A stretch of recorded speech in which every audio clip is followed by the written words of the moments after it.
our success has come from really learning from our sales teams and working with both sales, enablement, customer success to understand, okay, what are the core tools that our sales team are using? We don't want to add more to their plate. We want to make their life easier and remove that friction so they can do their job and spend more time with customers closing deals. Welcome to the Peerbound Podcast. I'm your host, Sunny Manivannan. Joining me today is a very special guest, Mel Cornford, the Customer Marketing Lead at Canva. Mel has an incredible background with leadership roles across some of Australia's biggest media and digital brands, including Vogue Australia, Yahoo 7, and Network 10, where she became the executive editor of 10 Daily. She then moved into customer marketing in 2020 at Canva, one of the world's most loved design platforms. Mel, it's such an honor to have you on the Peerbound Podcast. Welcome. Thanks, Sunny. So great to chat with you. Wonderful. I always love hearing about how guests got into customer marketing in the first place. So I'll pose the question to you. What was your journey into customer marketing? Tell me about some of your first jobs. Yeah, of course.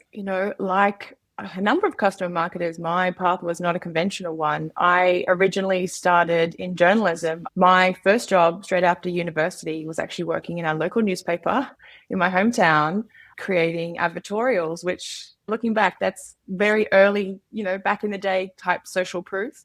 I was always a creative person. I was always a visual person. I knew I wanted to kind of be in that world. Right after university, I wanted to go overseas. I had this big dream of working in a fashion magazine, and I moved to London. I was there for a number of years, and instead of landing a role in journalism over there, I actually started working for an Australian design boutique and launched their e-commerce business. So a bit of a segue, but it was also very kind of early stage community because it taught me about e-commerce, about building communities, about customer service. And I loved that job, kind of put journalism on hold for a little bit. It was still my passion.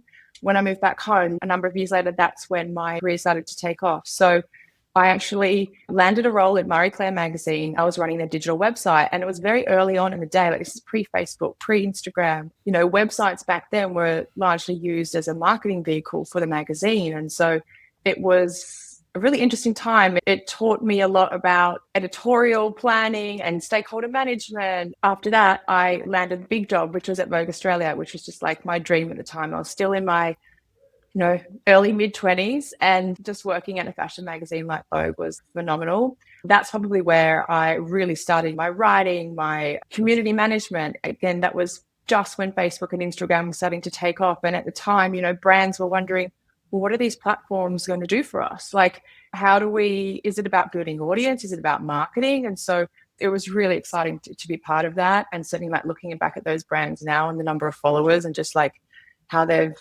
adapted strategies, it's incredible to have been part of the very, very early days. And then, but after magazines, it's when I started to I took a big shift a few years later and moved into news. And moving from magazines into a news world is very, very different. That's when I really started to flex the journalism skills. And I was actually managing teams and working to real-time news deadlines. I think what journalism taught me that I've taken into my customer marketing career as well is that multi-channel mindset of how you tell a story. This is not just a story that goes in a magazine, which was like my earlier roles, it was what's in the magazine and how do we extend that online? Like, this was now, how do we tell a story across our digital website, across our social channels, across the broadcast, through the podcast? Strategic skills were definitely flexed. And then I moved into my next big role. A former boss of mine was over at the network in Australia, it's called Network 10. She basically said, we need to set up our digital news presence. I had skills in news. I had skills in women's publishing, lifestyle magazines, etc. This is when we built a digital news brand from scratch. So all of my passions of building strategy, building audience came to fruition, and we built a whole new news brand within a broadcast business. I think getting that across the lines and the multi-stakeholders that were involved, and to get this new product, this new business unit off the ground, taught me so much. We built a business case, pitched it to the board, got it approved. And then it was like, okay, go forth and build this website. We ultimately had a team of like 20 plus people. We were really ingrained into the news business at that organization. And it was phenomenal. So, so proud of what we achieved in that time. But of course, the world of journalism and media changes very quickly. And COVID came along and things changed. A lot of journalists at that time were laid off. And unfortunately, our team, our business was shut down at the time. But that did open up a whole new world and ultimately led me to Canva, which I can talk more about. That's incredible. I mean, even before you joined Canva, I feel like you'd worked in industries and companies that actually move even faster than startups do. Yeah, at Network 10, I really would pitch it internally. I'm building a startup within a business. This is a whole new news platform. We were targeting the younger audience who were on their phone every single day, getting their news on the way to work and listening to podcasts and all these different channels getting their news. So we were really slicing and dicing how we would engage with our audiences around the clock. Network 10 at the time only had their catch-up website template, which is where people go to catch up on their programming. There wasn't a real kind of digital news presence. And so that was just such a career highlight for us to be able to build that and make that happen. That's incredible. It almost feels like you had, without ever having set foot in customer marketing, you had done so many of the things that make for an effective customer marketer in terms of, the journalistic skills, being able to move at a fast pace and really understanding people's stories and being able to tell it in these digital formats. And you had seen it all. Yeah, I take that mindset into my customer marketing role now. As I mentioned, how we tell a case study, how it lives on a website, how we can create assets for our sales team, for demand gen, for a life cycle, for our, flagship events, that multi-channel mindset. I think my journalism skills have certainly really helped me flex that. And because I did not traditionally have, a customer marketing background, I did a communications and media degree at university. So I certainly learned a lot about how marketing works and how to engage audiences and all those sorts of things. But yeah, I think that's certainly how my brain works when we're like building out a story. Every morning in the newsroom, we would have our morning meeting where our journalists would bring their story ideas, they'll pitch their stories. And as editors, we would then greenlight, okay, we're going to do this story today, we're going to do that story, this is the follow, this is the evening story, tomorrow's story, etc. But in that moment, we would also think about, well, how are we going to tell this story? How are we going to package it? What is the distribution plan for this story? It's going to go on the website, but then what's the piece for social? What's the piece for the newsletter? So that strategy was kind of baked in from the get-go. And that's certainly how I think about our customer stories when making those happen too. That's incredible. Yeah. All right. So let me take us back to 2020. So you joined Canva. And by the way, Canva has been such an enviable brand for such a long time. So I want to ask you some questions about that later. But yeah, take me back to your first few weeks and months at Canva. What was the role that you signed on to do?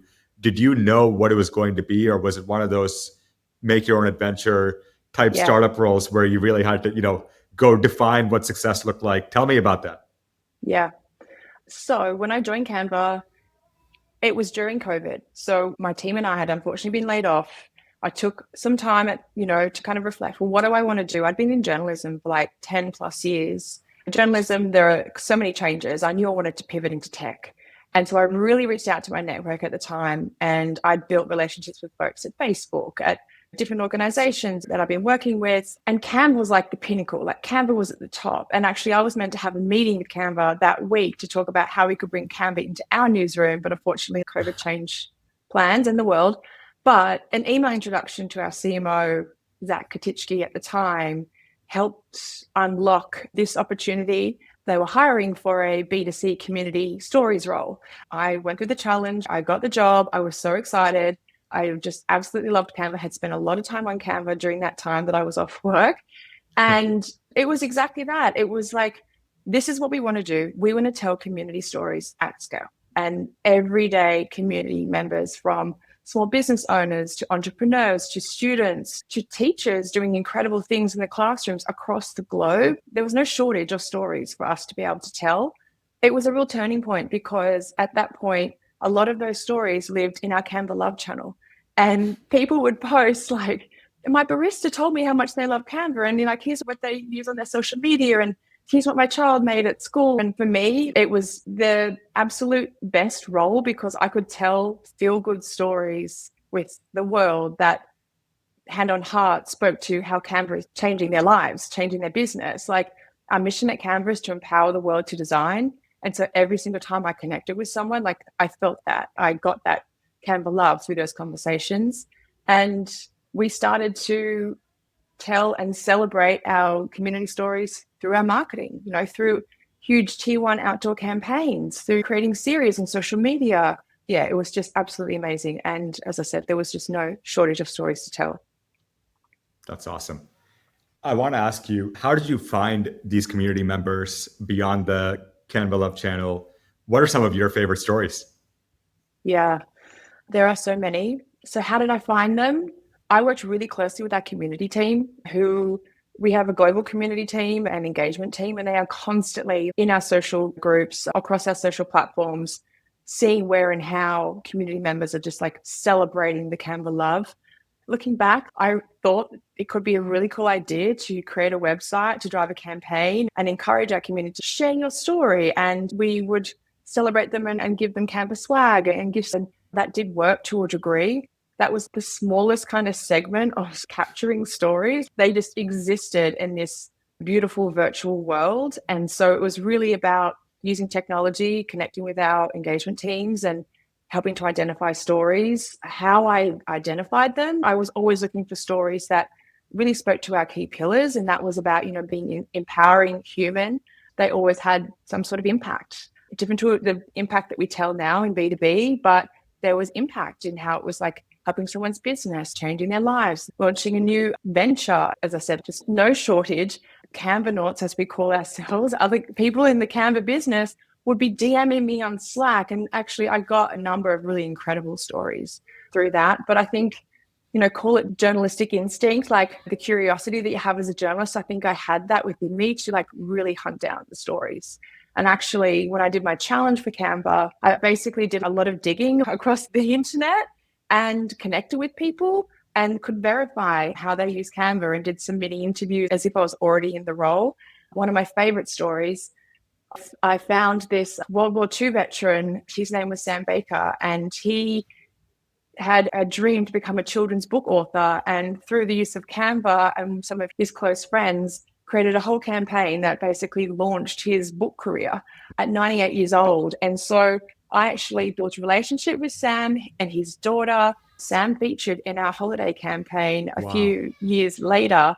And if you just saw, like, he just lived this incredibly rich life. We did this beautiful montage with his voiceover, and he had this beautiful, like, Mississippi sun draw. Like, he's just the most incredible human. And his books were all about teaching kids about kindness and giving back, and just themes that, like, it's just so important, I think, to teach the next generation.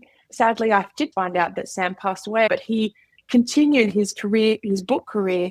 And I did actually stay in touch with him and his daughter. She just sent me his last book that he published. So I think it just goes to show, like, I was almost destined just to be a customer marketer, because you build those relationships with whomever you're talking to, and you really form bonds and want to tell and celebrate their stories.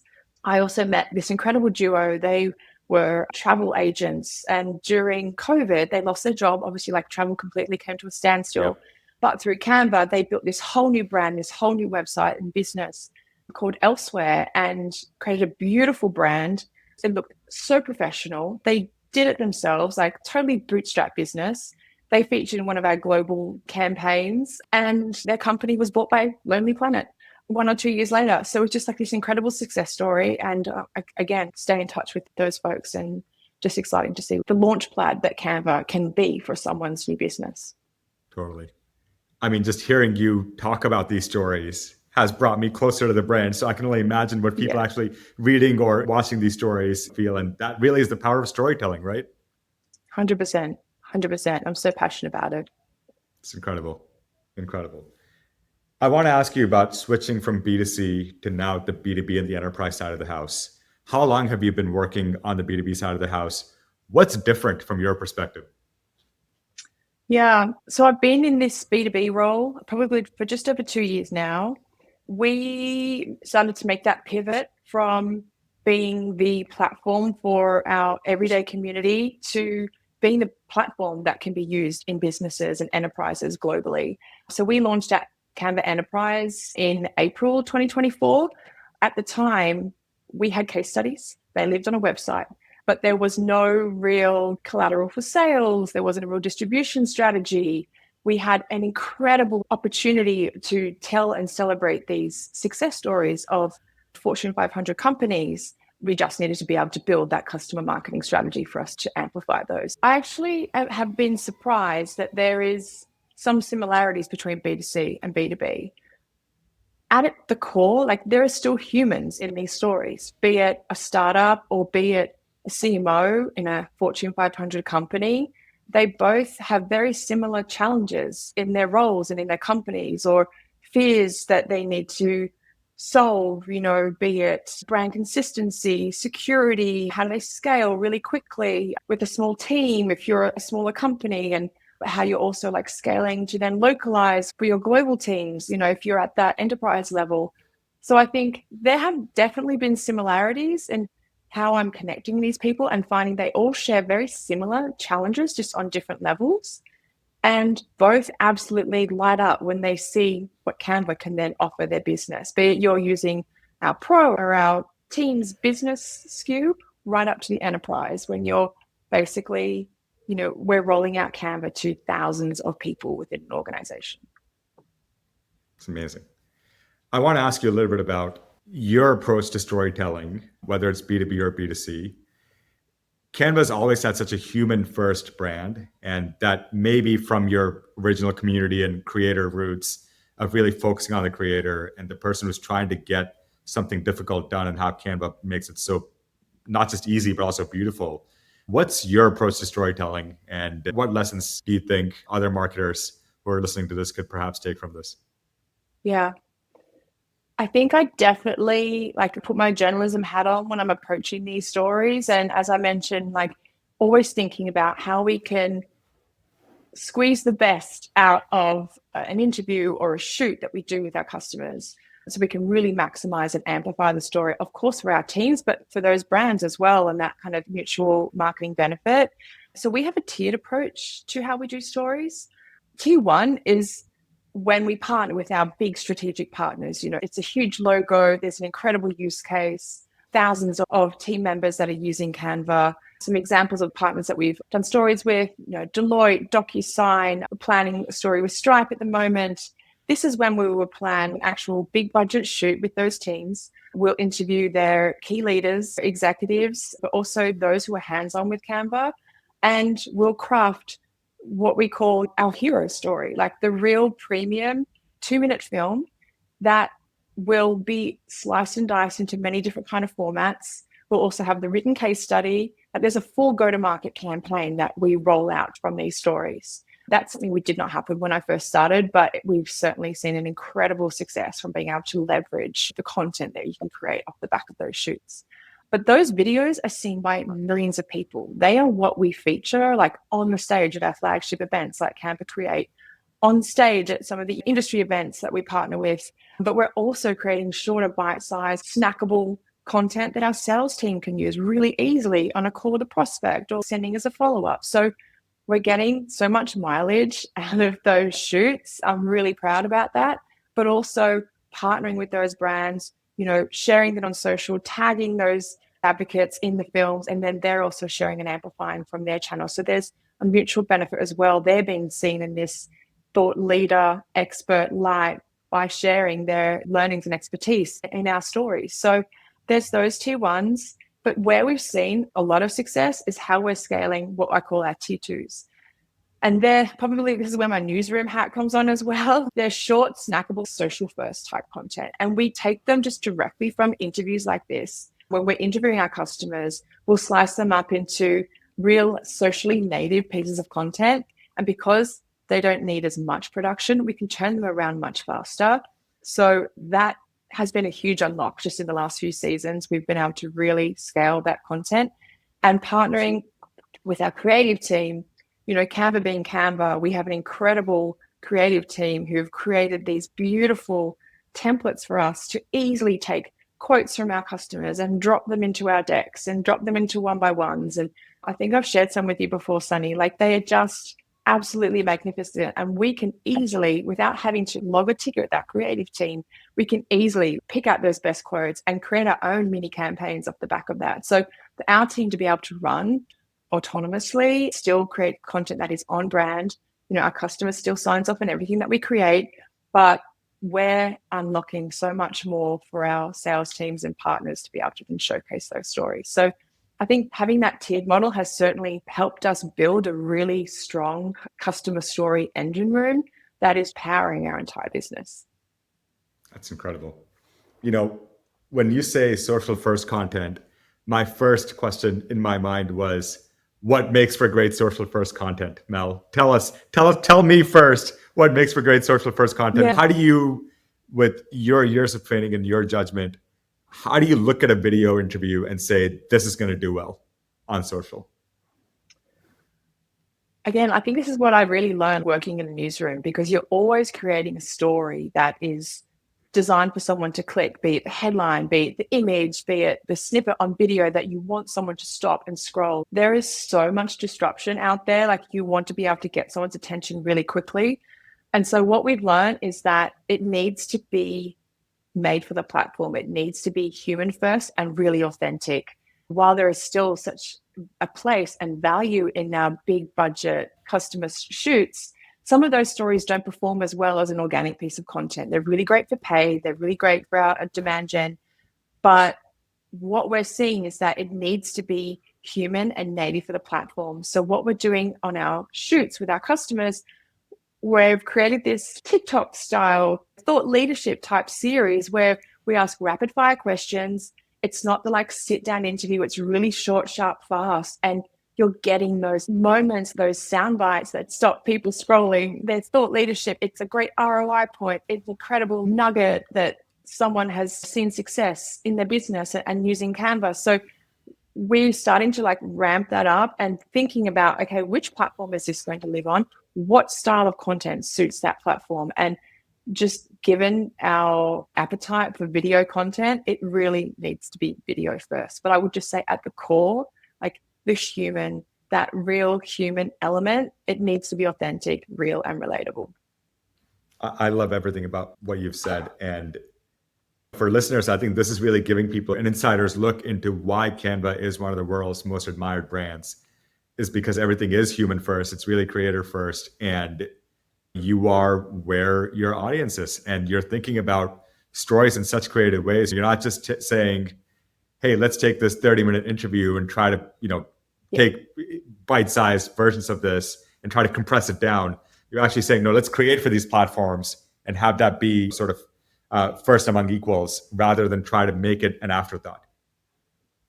Yeah, 100%. But also, we want to be mindful of our customers' time when we're on these shoots too. So it's we're not trying to create more per se. I think we're just trying to be smarter about what we create. I think we've really learned that in the last couple of seasons. Yes, wonderful. Well, let's talk about Canva Enterprise a little bit. Now that you've been in this world for a few years now, the business has grown tremendously. Canva for Enterprise, I hear about it all the time now. And even people that are sort of in my network that work at quote unquote old school companies are now telling me stories about Canva. And there's such a sort of groundswell adoption of this platform. I'd love to hear a little bit about what is causing that growth within companies in your view, and learn a little bit more about how you're sort of tapping into that movement within the enterprise. Yeah, there are a few different elements to it. Number one, we have an incredible sales team. They do an incredible job, and we really work hand in hand, sales and marketing across the entire go-to-market function. We have this sales methodology that we call the bow tie. It's essentially our sales funnel, but it shows where and how sales and marketing are working hand in hand across that entire journey, from awareness through to acquisition, through to implementation, onboarding, expansion, retention. And it takes a village, but everyone works in synergy to ensure that we are creating the best experience for our customers. Of course, social proof plays a key role in that, I'm really proud of the repository of stories that we've been able to create to then empower our sales teams to then tell and celebrate those stories when they're talking to customers. And what we are doing to then further train our sales teams to really ensure that we're working with enablement. So we're training sales on how to then speak to those stories when they're talking to customers. So it doesn't just go on a website, just doesn't go in our library. Like, we're actually building in training so then they can actually learn it and know those stories off by heart when they're talking to their customers. And I think just by sales and marketing working hand in hand, we've really been able to highlight the benefits of Canva Enterprise and what it can do for businesses. And then, like, through our marketing, it's always through the lens of our customers. I think that's where our customer marketing content comes through. We work so closely with our demand gen team to tell and celebrate the stories through their marketing. And then we're helping individuals see what's possible with Canva. I think that's giving enterprise leaders the confidence to see that Canva can scale to a level of complexity. Love that. I have to ask you a rookie question, which is, when you talked about the bow tie model and the partnership between marketing and sales, all I could think about is marketing one half of the bow tie and sales is the other half of the bow tie, or why is it the bow tie model? Tell me a little bit more about that. The bow tie model is meant to really highlight that it takes that village, it takes sales and marketing working in synergy to be able to really, like, obviously close deals, but ensure that there's a great experience for customers as they're moving through our sales funnel. So, on the left-hand side is really where a lot of our programs come to play. As I mentioned, through performance marketing, demand gen, that awareness, that top of funnel. We then wanted to be able to then convert those audiences to MQLs, and then it becomes sales opportunity. And that's kind of when it's handed over to our sales teams. But again, that's when customer proof comes into play, because they're on those calls with those prospects. They're understanding what their challenges are, helping them to see how could then solve those problems, and sharing examples of customers that have seen success. So that's kind of the first stage. Obviously, then when they close, amazing. They go through implementation, they go through onboarding. And that's when so much unlocks for our programs as well. That's when we can start to speak to advocates, case study openers, references, speaking, all of that. At the moment, we're starting to build our advocacy program within the enterprise space, which I'm so excited and passionate about. It will help us just also create this full funnel customer marketing function that services every kind of stage of that sales journey or our bow tie. Amazing. That's great. I want to ask you a little bit about working with sales teams, and specifically meeting sales teams where they already are, because Canva sales team, no doubt, is very busy. And how do you ensure that you are constantly delivering value to them? What are the challenges that you're seeing them face, and how are you helping partner with them to really ensure their success? Yeah, it comes down to what customer marketers do, and that's build relationships. Like, you need to build your relationships internally with your sales teams as much as you're obviously building them with your customers, but understanding their pain points. It's becoming more and more challenging for sales. There is so much competition, budgets are tight, buyers are becoming more and more risk averse. So just being able to hear from them what their challenges are, how we can make their lives easier, and support them in hitting their goals, which obviously in turn helps us achieve our goals.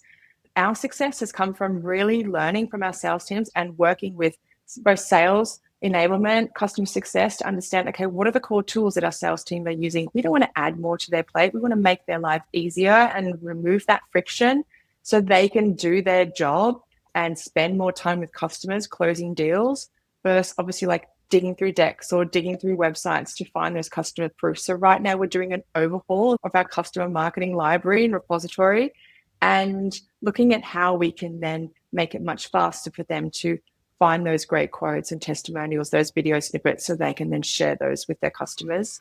That's why I'm very excited that we're working with Peerbound to help us then really easily look into our proof library, not only for what exists, but like seeing other opportunities that we can then turn into stories. Wonderful.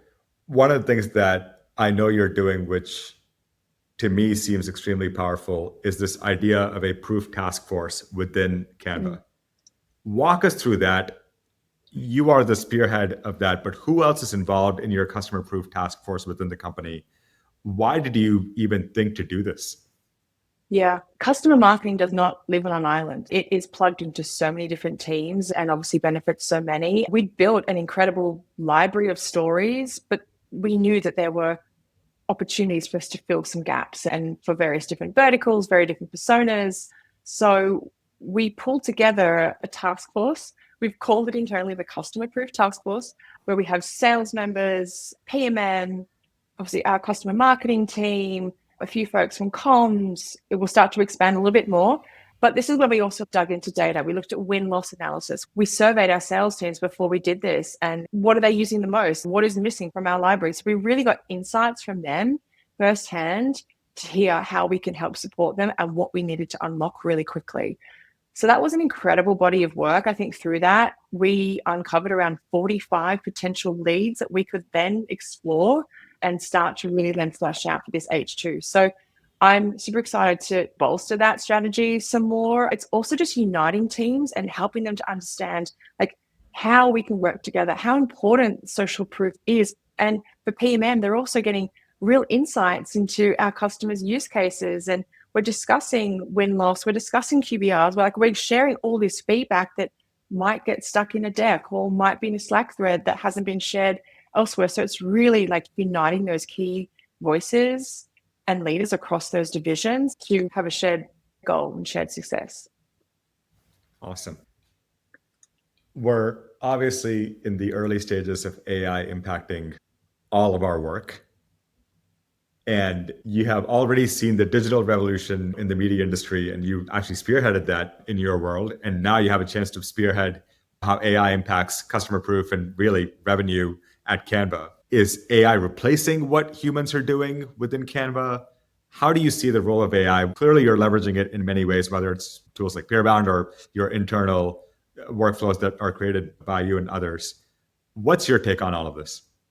Yeah, I'm a firm believer that AI is not replacing humans. AI is really helping us to unlock efficiency, to enable humans to do their jobs better and faster. The biggest unlock for us in customer marketing has certainly been around where we can use AI with a lot of our content and actually scaling and crafting content at a much faster rate.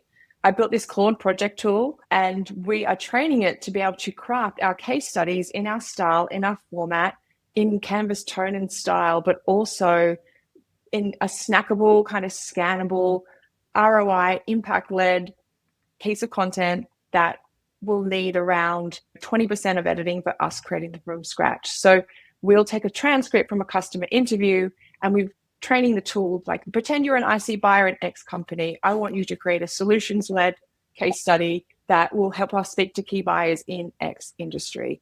Go, essentially. And it will create the story.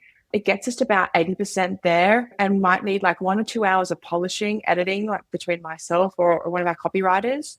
But it's saving us around 2 days of like creating a story from scratch. Wow. Before we'd like get the transcript and we pull out all the key quotes and then, put on my old journalism hat again and create the story from scratch. And I think that's just been the biggest unlock, because we can create those stories faster, get it to our customers, get them live, get them to sales, which means that we can focus more time on strategy or spending more time with new customers and creating more of those opportunities. So that's just been such an unlock. I firmly believe that humans are not being replaced in that regard. It still takes a human to conduct that interview. You still need someone to be able to have this conversation and dig deeper when a customer might say X, Y, or Z. Machines aren't doing that. Relationships are not going to be replaced by AI. Totally. I want to ask you a little bit about, there's so much happening in the world of customer marketing itself, where it feels like the function is at a inflection point where there are marketers like yourself that are very AI forward, and they're saying, look, I want to just get more impact out of every single hour of my day. And then there are marketers that are still hesitant to dip their toes into the water. How would you advise somebody start their AI journey if they're still sort of hesitant or maybe nervous about what this means for them? How would you start if you were just, starting your AI journey today? I would recommend someone to start their AI journey. Just start experimenting. I think so much innovation can come from trialing and testing out of GPT. We have unlocked so much. I think when I caught up with you in New York recently, I was telling you about, we ran a discovery week here at Canva where we were all encouraged to be tools down and just experiment with AI. We had leaders coming in from OpenAI and Claude and Glean and teaching us new tricks of what we can use. And like that, for a company to encourage its employees to be so AI forward was absolutely incredible. On a call with ChatGPT, I created a customer marketing pitching GPT, which for a customer marketer would know it takes time to craft a pitch for a case study or a reference or a quote, or even just ping sales, like checking in on how things are going with X customer. We created this GPT and it's just been such an unlock to quickly get that snippet that you need to maybe edit slightly and then send it to your customer or to your sales team. That would not have happened without experimentation. So Totally. I would say, like, I'm a big believer of like just in getting started, focusing on progress versus perfection. And I think that's something that Canva has certainly taught me as well. Like, we're encouraged to do the best work of our lives and just to be able to experiment, test, learn quickly, and then take things forward, rather than getting stuck. Like, AI is also the perfect playing ground just to brainstorm, just to jam in it with Doc and tell me about X, Y, Z. Like, it's just incredible, I think, the opportunities. And I think until you get started, you're missing out on a huge opportunity if you're not experimenting in that space. So true.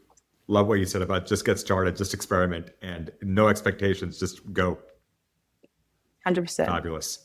I want to ask you now about, folks that are earlier career in customer marketing. If someone listening to this is early in their customer marketing journey, or maybe building an advocacy program for the first time right now in September 2025, what's something that you would tell them, or perhaps you wish somebody had told you earlier?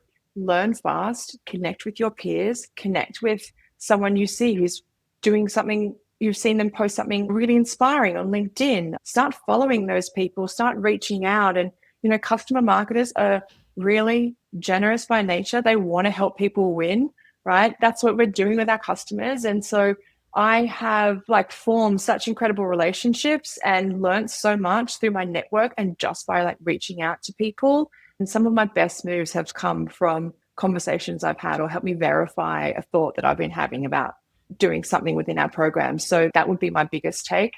And also pay it back. When someone reaches out to you, take that call and build that relationship and be able to pay it forward. My other big advice is, as I was saying, as a customer marketer, you need to build your relationships both externally and internally. So connect with your sales teams, connect with PMM, connect with enablement, connect with customer success, find out what the challenges are within those teams and how you can help them.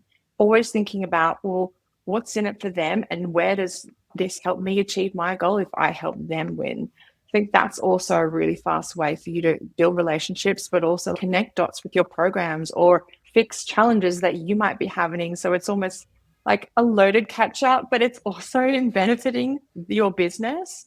So I would definitely say to form those bonds and just help, build relationships internally. And then third, as I was saying, I'm a big believer in testing, iterating before you scale. With so many tools that marketers have access to now, unless you're testing and learning really quickly, I think you can get stuck or make expensive mistakes that are just going to cost you time or, put you on the back foot from achieving your goals. Try, test, learn really fast, and then you can iterate from there. Don't get scared in trying to make things perfect from the get-go. Just my motto I say is internally, let's focus on progress versus perfection. Love that. Mel, this was such a wonderful conversation. I'm so happy to have you on this podcast, and just a delight. I can't wait for this episode to go out. And as a additional bonus to our listeners, we should include in the show notes some of these snackable videos that Canva's created. So I'll love to ask you for that. And thank you again for joining us. Thank you, Sunny. Thank you for having me. I'd love to do that. Thank you to you too for creating this podcast and for paying it forward for customer marketers, and the insights you're sharing is so valuable. So yeah, massive shout out to you. Thank you, Mel.